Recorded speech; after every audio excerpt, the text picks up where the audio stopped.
Parehong patay ang mga driver ng dalawang sasakyang nagsalpukan sa Quezon City.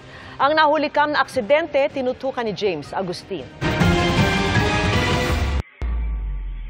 Mabilis ang takbo ng isang SUV sa CP Garcia Avenue sa Quezon City noong Biyernes nang biglang nasalpok nito ang isang AUV.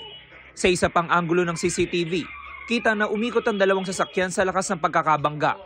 Ayon sa pulisya, galing sa katipunan C5 ang SUV na papuntang University Avenue. Ang AUV naman nasa kabilang lane ng kalsada.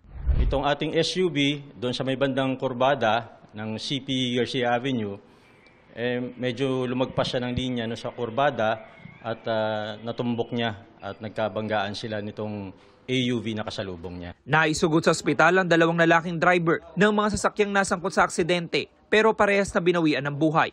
Ang babaeng sakay ng AUV, critical ang kondisyon.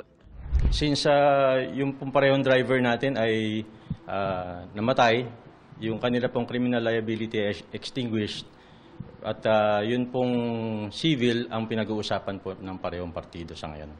Para sa GMA Integrated News, James Agustin, Nakatutok, 24 Oras.